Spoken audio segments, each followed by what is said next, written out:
Hello, my dear students. A very good morning to all of you. How are you all today? Welcome to our fourth English class. तो आज हम बेटा अपनी fourth English class के अंदर अपना जो चैप्टर है the blind man and the elephant, उसका जो क्वेश्चन आंसर्स है उनको डिस्कस करेंगे और राइट करेंगे अपने नोटबुक्स में एंड लर्न करेंगे. सो फर्स्ट क्वेश्चन देखते हैं हम.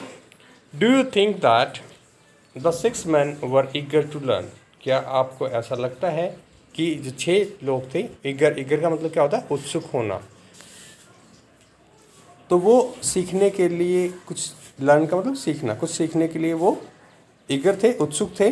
Why do you think so? और आपको ऐसा क्यों लगता है? तो इसका आंसर हम देख रहे हैं. The 6 men were eager to learn. जो 6 लोग थे, जो 6 व्यक्ति थे, वो लड़ने के लिए ईगर थे.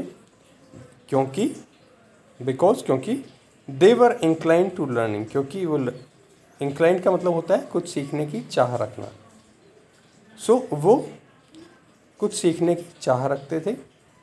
डिस्पाइट बीइंग ब्लाइंड, अंधे होने के बावजूद, they went to see the elephant, वो हाथी को देखने गए. To find out how it looked, ये देखने के लिए कि वो कैसा दिखता है. So the 6 men were eager to learn because they were inclined to learning. Despite being blind, they went to see the elephant to find out how it looked. Question number 2 बेटा हमारा है. Find 3 lines from the poem that tells us that, कि आपको इस poem में से 3 lines find out करनी है जो कि हमें ये बताती हैं कि the man did not agree with each other's view, कि जो मैन थे, जो व्यक्ति थे, वो एक दूसरे के व्यू के साथ जो वो बता रहे थे, जो उनका नज़रिया था, जो व्यू पॉइंट्स वो दे रहे थे कि हाथी कैसा दिखता है, उसके साथ वो एग्री नहीं करते हैं. So find 3 lines from the poem that tell us that the man did not agree with each other's view about the animal.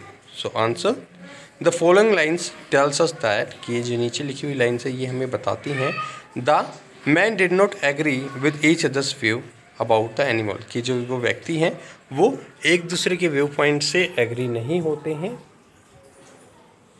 उस एनिमल के बारे में. सो फर्स्ट है, God bless me but the elephant is nothing but A ball. This wonder of an elephant is very like a sphere. तो पहला जो एक व्यक्ति है, एक व्यक्ति ने ये कहा कि गॉड ब्लेस मी, भगवान मुझे ब्लेस करे, but the elephant is nothing but A wall, लेकिन हाथी जो है वो और कुछ भी नहीं है, एक दीवार है. This wonder of an elephant is very like a sphere. और दूसरा जो है वो कहता है कि this wonder of the an elephant, की जो ये हाथी जो है ये एक स्फीयर की तरह है. स्फीयर मतलब भाले की तरह है. जबकि जो नेक्स्ट है वो कहता है I see quoth he the elephant is very like a snake, कि वो कहता है कि जो एलिफेंट है वो तो एकदम एक स्नेक के जैसा है. नेक्स्ट है this clear enough the elephant is very like a tree. और जो नेक्स्ट जो एक और होता है वो कहता है कि ये तो एकदम से बिल्कुल साफ है कि जो एलिफेंट है वो एक पेड़ की तरह है. तो ये जो लाइन्स थी ये हमें बताती हैं कि वो एक दूसरे से एग्री नहीं करते हैं. थर्ड क्वेश्चन हमारा है, do you think the man would ever find out what the elephant actually looks like? क्या आपको ऐसा लगता है कि वो जो लोग हैं वो कभी भी ये फाइंड आउट कर सकते हैं, ये पता लगा सकते हैं कि जो हाथी है वो एक्चुअल में कैसा दिखता है, असल में वो कैसा दिखता है? Give a reason for your answer. आप अपने आंसर के लिए एक कारण भी बताएंगे. So answer,